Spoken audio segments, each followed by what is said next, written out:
This is Julia with Stork'd, the podcast about the many ways people define and build family. Welcome to our second of the two-part series about an in-home insemination product called Mosey Baby. I want to introduce you to Raven.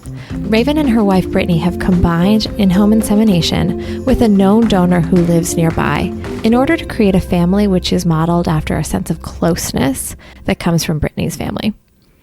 What I learned from this episode is that when one option doesn't work, the preferred donor that Brittany and Raven had in mind, there's always an alternative path that can suit equally well. This is such an important message, and in fact, it's a continued theme throughout the Stork'd podcast, because when one door closes, another opens, and that was definitely true for Raven and Brittany. And one of the things that's really special about this episode is you can just hear the joy in Raven's voice. She is weeks away from giving birth to this child that was conceived through this combination of sperm donor and at-home insemination. And so it's really just a very happy and upbeat episode, which I'm thrilled to share with you now. Raven, would you mind introducing yourself for us? Hi, everyone. I'm Raven, and I am in Dallas, Texas right now. However, I'm from Virginia, and me and my wife, we are expecting our first child in a week or maybe a week and a half, because they say first-time moms can go up to 42 weeks. Today, I'm 39 weeks, so we shall see when this baby arrives. That's so exciting. And how are you feeling? I'm feeling good. Of course, I want baby here now because we're having a surprise baby. We don't know what we're having. So we've been told from grandmas, friends, coworkers what sex of baby we're going to have. And I just cannot tell because I've had all of the symptoms. And the symptoms, they vary across every female, every pregnant woman. That is true. I'm ready. What's your favorite superstition around how you guess the sex of a baby? Well, everyone's been telling me that since my stomach is kind of low, it's a boy. So I've gotten maybe 99.2% of people that tell me what I'm having, they say I'm having a boy. But for me, I feel like I think I'm having a girl because around the third trimester, I started to lose all the confidence in myself and how I look because I started to gain more weight. And I'm an athletic person. I like to work out. So me gaining weight, it was kind of traumatizing. And I really didn't like that. And I don't know who told me, but someone said, when you're having a girl, they take away all your beauty. Because I've heard that too. They steal your beauty. Yeah. So that's how I feel right now. So I think that I'm having a girl because I just don't feel beautiful anymore. And a lot of people tell me that I'm carrying it well. I look good. But, you have to feel it in order to believe it. Absolutely. And does your wife have a guess? No, she doesn't. She wants a boy. She's athletic. She played basketball. Yeah. She was the manager of her college's basketball team. So she's looking for a little human to do all of the sports with. Yeah. And I'm excited for either a boy or a girl. I tell everyone I have two nephews, a 11-year-old and a 5-year-old. And then I have a niece who's turning 4 in December. So I've had little boys and little girls in my life forever. And I've worked in education. So I've tutored. I was a teacher for about 2 years. So I've worked with all types of kids. So it really does not matter to me what I have. And some people can't believe that, but it's the honest truth. That's great. I just want a healthy baby. Healthy, yes. We'll knock on wood and do all the wives' tales around that one. Yeah. Yeah. So would you mind taking us back to the beginning and tell us a little bit about where you and your wife were when you started this fertility journey or this journey to create the baby that you're about to birth? Did you guys know immediately that you wanted to start a family? How did that come about? Well, I always knew. Well, I wouldn't say I always knew because, again, I was athletic. I danced. I loved my body. When I was 15 or 16, I said, I'm not having kids because I don't want to lose my six-pack. That's my motto, and I was sticking with it. But, as I got older and started to work with kids, I was like, oh, this is, I want to raise a child. And me and my wife, we got together in 2015, and I already knew that I wanted to have children. So, of course, that was spoken about over all types of conversation. Mm-hmm. And then she said, well, I want to get married first. Then, I want us to get a house and just follow certain steps. And I was like, okay, that's fine. But I know I want to have a child by 30. And how did you guys meet? We actually met through guess, an acquaintance during DC Black Pride. She was in graduate school in Northern Virginia, and I was in graduate school in DC. And a friend of mine was also a friend of hers, and they took us to the same event, and that's how we met. It wasn't a blind date or anything. And what initially attracted you to her? Like, did you feel an instant spark, or was there something about the way she was dressed or anything cute like that? It was something about her eyes. She has beautiful eyes. She has nice eyelashes, nice eyebrows. Her entire eye level is just beautiful to me. But she also was wearing an army fatigue cast on her arm. And that caught my attention because I just wanted to know, well, you are an adult. What happened? But that's what initially attracted me to her. Her eyes and the fact that she was an adult in the club with the cast on. I don't really know many adults in their early 20s that break limbs. Were you skateboarding? Were you on a motorcycle? Like, what really happened? So I just had to learn that story, and it was neither of those. But yeah, we actually met that day, but we didn't start getting to know each other until 4 months later. So we, dated, lived life. We ended up getting married. We moved to Texas a month before getting married. So we were moving and preparing a wedding at the same time. Oh my gosh. So it was all said and done. We got back to Texas. We started out in Austin. So when we got back to Austin, we worked and we were like, are we ready to try? What are we going to do? When you guys decided that you were ready, how did you and Brittany think about starting the fertility process? We initially wanted to use Brittany's brother's sperm because since I was carrying, we wanted to have some DNA tied to Brittany. However, since we're from Virginia, all of our family is in either DC, parts of Maryland, and Virginia. So we were pretty far from everyone. We flew her brother out and we tried once because I came across Mosey Baby on a YouTube video, and it was this couple who got pregnant on their first try. So I just thought, hey, everyone gets pregnant on their first try. If only, right? If only. And of course, me being a lesbian, I haven't experienced that with a man, like, oh, it can happen anytime and learn all these different things. So I just knew it was going to work that first time. We flew her brother out. I think we inseminated Mosey maybe 3 times. And, we didn't get pregnant. And I just thought something was wrong with me. So I ended up going to a fertility specialist, Aspire Fertility, out in Austin, just to have like a workup done to see if I can even, conceive, just checking out my ovaries, my egg counts and everything. And the doctor told me that, you're young, you're good to go. We can run some other tests if you like, but I didn't want to go through all of that. I just wanted to, try again. So Raven, you've talked about using a product called Mosey Baby. Can you tell our audience what that is and what it was like to use it? Yeah, so Mosey Baby is a company that's actually based in Austin, Texas. It's a woman, her and her husband, they created a syringe to use for at-home insemination processes when you're trying to conceive.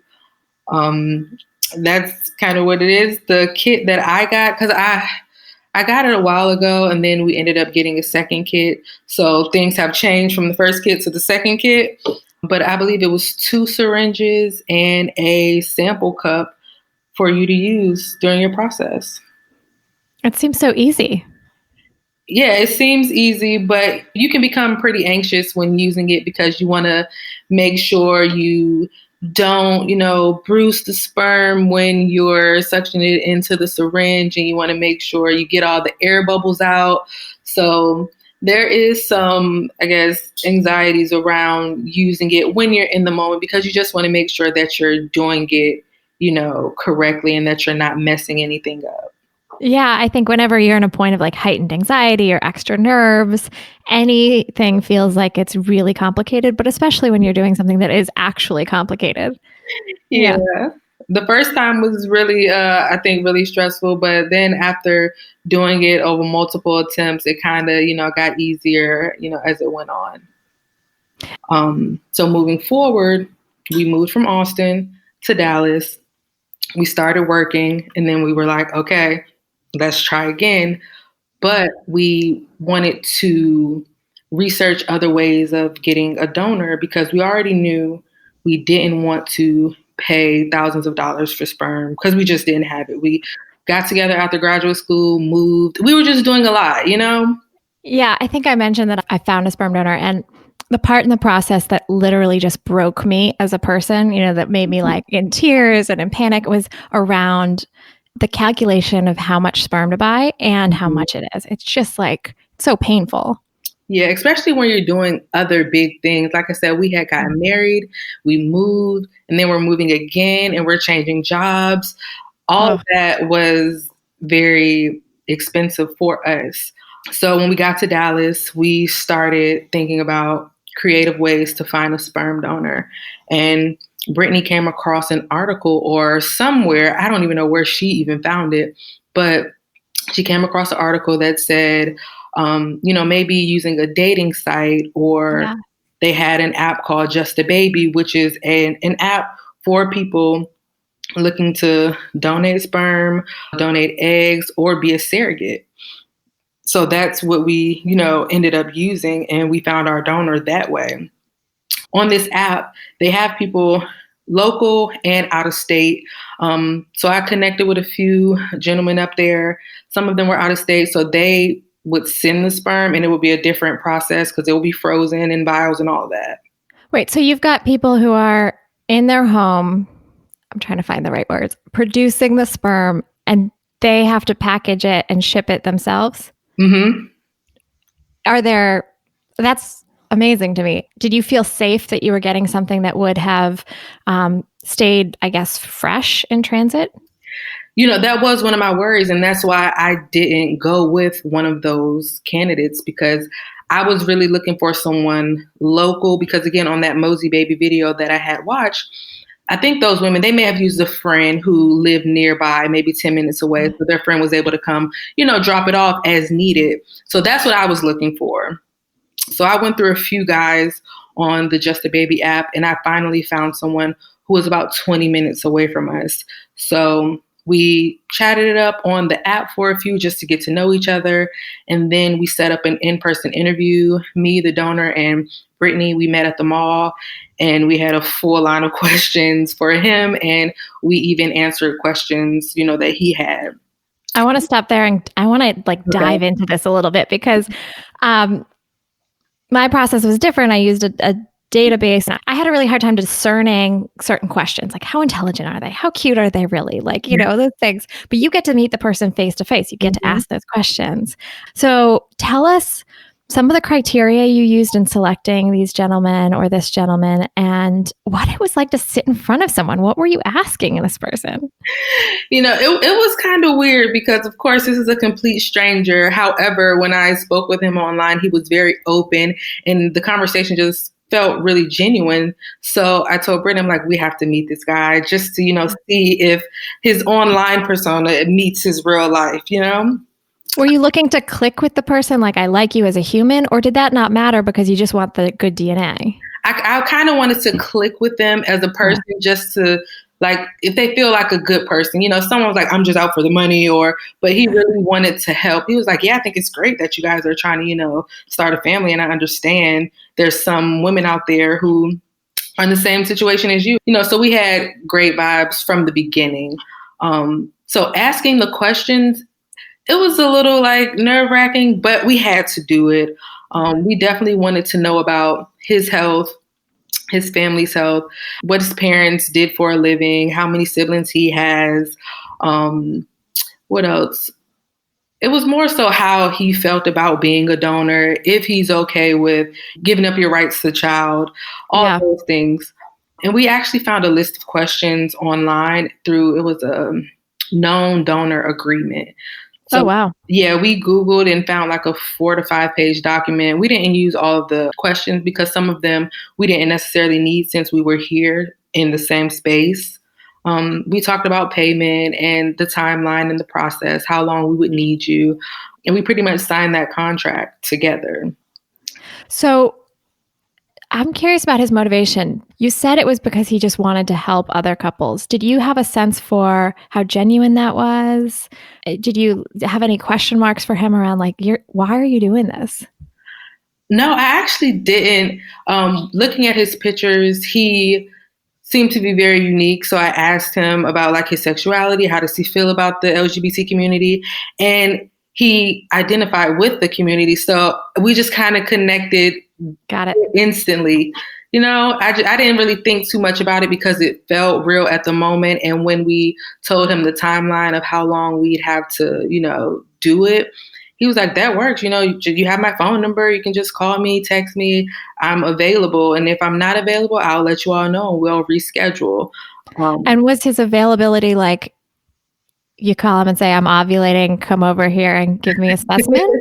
So I did my TTC journey through using apps because, again, well, at least the doctors told me since I was so athletic, I always had an irregular cycle. So I never really knew when I would come on my period, when I would ovulate or anything. So I started using an app and I started using the ovulation prediction kits. And I would learn the week that I was supposed to ovulate in advance. So I would give him at least 2.5 weeks notice, like, hey, I'm ovulating this week. We're going to try and do it 3 to 4 times. And if anything comes up, I would contact him and see if he was available. So he kind of had some time to plan for that week. And if anything changed, we had at least 2 weeks notice before. And how did he get it over to you? He drove. We acted with Mosey Baby. You get the sample cup. So we had gave him the sample cup to hold. And he would just bring it over and we'll make sure. We told him to keep it warm through his commute. Once it got here, I was already ready because, of course, we knew that he was coming. Brittany would do the transaction and then she'd come to me. That's wonderful. I want to talk about that moment in a minute. And I hope you don't mind me asking questions with a little bit of humor, but also just a lot of curiosity. No, that's fine. I'm here to talk about it. Thank you. So it sounds like you had a couple of aha moments with this gentleman that like, he's our guy, like this feels really good. Were there any stumbling points along the way, like legal issues that you got hung up on or questions that you just were a little nervous about? No, we didn't have any questions legally, but I do know we tried about 3 or 4 times, and I didn't receive a positive pregnancy test. So we ended up contacting him and letting him know that we wanted to take a break. And I ended up going to see a fertility herbalist to start taking herbs to increase fertility. Because again, this is my 3rd or 4th time inseminating on multiple, occasions and not getting pregnant. So we took a break and we let him know. He was like, okay, well, just let me know when you guys want to start back up again. And then I want to say 2 weeks later, we ended up getting our positive test.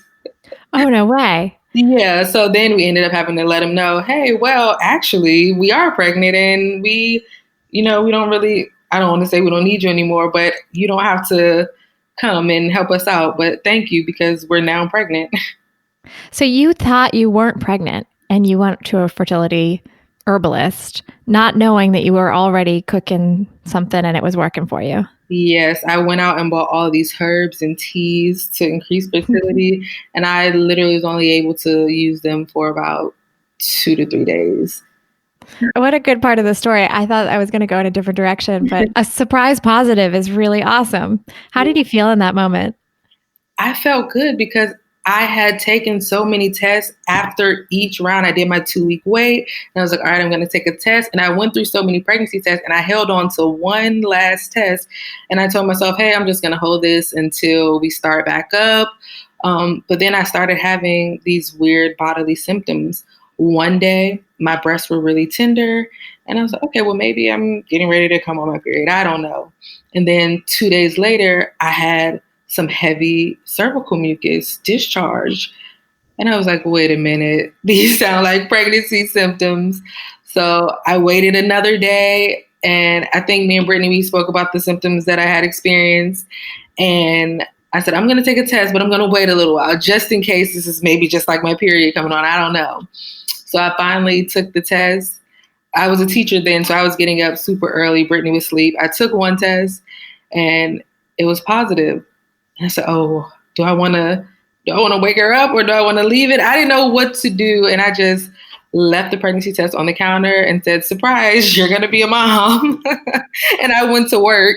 I couldn't even make it to work before she had gotten up, went to the bathroom and saw it. And she called and said, what does this mean? And I was like, what do you mean? What have we been trying to do this whole time? So it was a great feeling because we really had been trying hard, and I'm happy that it happened. I love that story of leaving this like surprise gift for your partner to wake up to. What a good thing to wake up to. Yeah. I couldn't do any work that day. No. How could I'm surprised actually that you were able to wait the 3 days, that you're like, I don't know. Like, it was my last test and I didn't want to buy any more if I didn't need to at the time. So I was like, I'm just going to hold on to this one test. I love that. So tell me a little bit about Brittany and her participation in this process. You said she was collecting the sperm from the donor and bringing it to you. Was she holding your hand during the insemination process? Was she doing the insemination for you? And how did you think about your relationship in those moments? It was a really intimate time. And she definitely wanted to feel included since we didn't get to use her brother's sperm. So everything that she could do, I let her do. And she did inseminate me. She took the sperm from out of the sample cup and she made sure all the bubbles were out, and she inseminated me every time. And I just laid there. Yeah. Yeah, she did a lot. I feel like I really didn't help that much. And as after you do the insemination, they say, hold your legs up for 30 minutes. After a while, doing that 3 to 4 times a week, it's kind of tiring on your hips and your legs. So it would get to a point where I would only be there for 5 minutes. I'm like, how much longer do I have? So she would just let me rest my legs on her so I could stay up for the 25, 30 minutes. She would time it and she'll like coach me through, all right, you have 5 minutes left. Okay, we're almost done. So I really don't think I would have been able to do it without her. She sounds like the kind of partner we all aspire to have. Oh, yeah, she's great. So how has your relationship changed as a result of being on this journey together? It's changed a lot in a very good way, because when me and Brittany got together, we were different, but we were both interested in each other. She comes from a very close-knit family. And my family is very big, but somewhat distant. So our family dynamics were completely different, and I admired hers. And she is actually adopted. So she went through 3 foster families, and then the third one adopted her, and she's still connected to her biological family, her second foster family, and of course the third foster family who ended up adopting her. So having a child was something that she thought about, but didn't think about as deep as I was thinking about it. However, us being together, we kind of learned about our families, how we grew up, what showed us what love was and intimacy. And now we're kind of just excited to put both of our family makeups into, another little human. So we've got really close over this entire journey. I love that. So when you think about your family dynamics and her family dynamics, what are you hoping to draw from each of those experiences when you create this new family? The closeness. Again, with her being adopted, she has 9 siblings total, and she has a relationship with all of them. That's a lot of siblings. Isn't it? I'm the youngest of 3. And we're pretty close, but still I have 1 brother and 1 sister. She has multiple of all ages. Okay, so you want to create this sense of closeness. Did you guys consider adoption to reflect or pay homage to her adoptive story? Or did you think about using her as the carrier? How did you come to the decision that it was going to be you and it was going to be this path? We thought about adoption, but we both being young said, hey, we wanted to try ourselves first. again, Brittany, she's also athletic and she likes physical fitness and working out, and she didn't necessarily want to carry, and I did. So that was easy to put in stone. I'm going to carry. Brittany isn't. And, it just went from there. However, we want to at least have 2 to 3 children, and that second or third would be adopted to kind of pay homage to her being adopted and still having a relationship with all of her siblings and foster families. That's great. What was that like little voice in your head that said, I want to carry? What was that like? My sister, she had my nephew when she was 20. And then I have friends who I went to school with who actually had children when they were like 17 and 18. So at that point, I kind of knew like, hey, I want to have a child too, but there's some things I want to do before. So it's like kind of new. And I mean, I saw it and I was like, oh, I can't wait till I have my own child or things like that. It's always been there. And have you done the things that you wanted to do before? Do you feel like you've ticked off those boxes? Yeah, I do. I mean, I've done a few trips. I traveled a little bit. I went and got a bachelor's degree. I got a master's degree. I have a spouse. So I think I've checked off a lot of the things that I, wanted to do. And then I have more things that I want to do, and we can do them with children. Absolutely. Yeah, that's a big number of boxes. Master's degree, bachelor's degree, quite a bit of travel, spouse, home, new jobs. Yeah. Yeah. So now I think I'm ready. And let's talk about the concept of DNA for a second, because Brittany's adopted.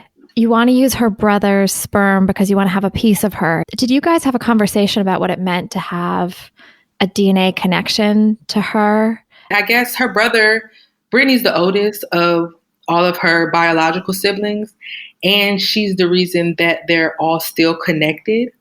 And with her being the oldest, she helped all of them, and she still helps them to this day. So it was no question for him. He was ready as soon as we asked, because he understands that their family is very close, and through the foster system and just leaving their families, they have stuck together. So he was like, yeah, whatever you need, I'll do it. You don't even have to ask that question, So he was open and willing and ready to help because he already knew how, what family means to her.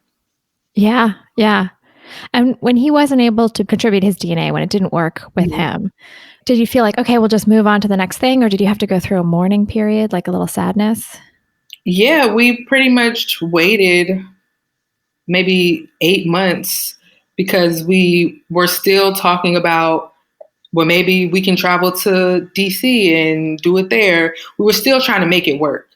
Yeah. And just up and go to the next, candidate. We were still trying to figure out how we could make it work, but we just couldn't. So then we had to, come to terms with it and then start to rethink the plan. Got it.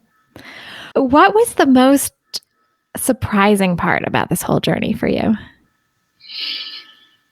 The most surprising part, well, the first most surprising part was that it doesn't happen on the first try. Yeah. And actually just becoming pregnant through in-home insemination.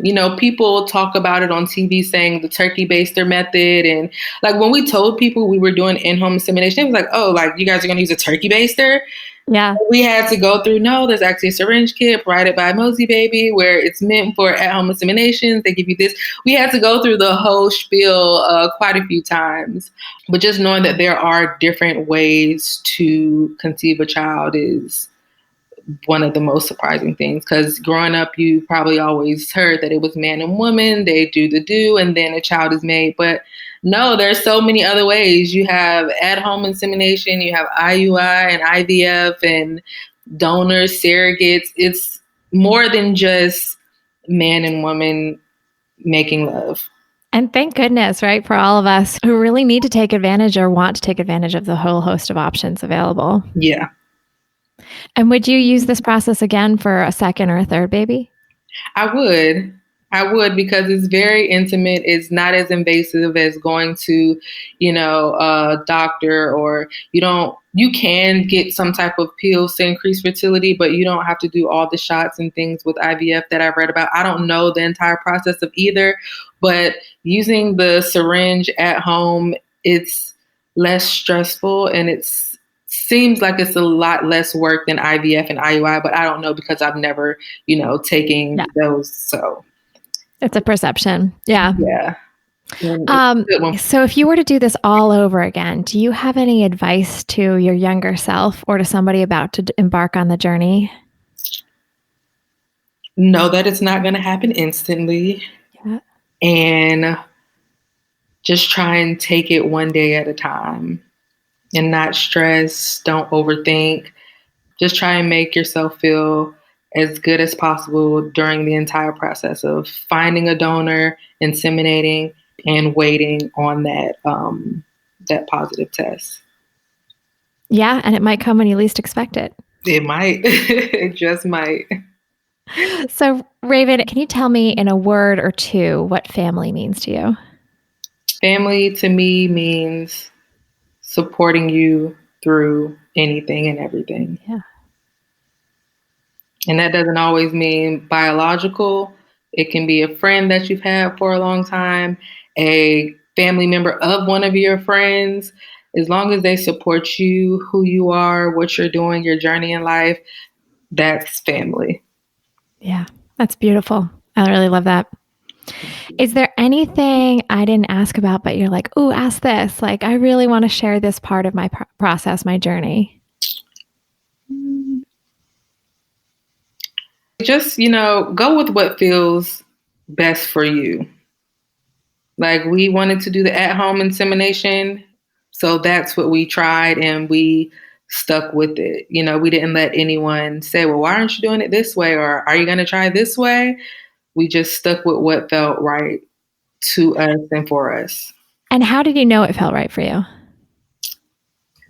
Honestly, because we couldn't afford anything else.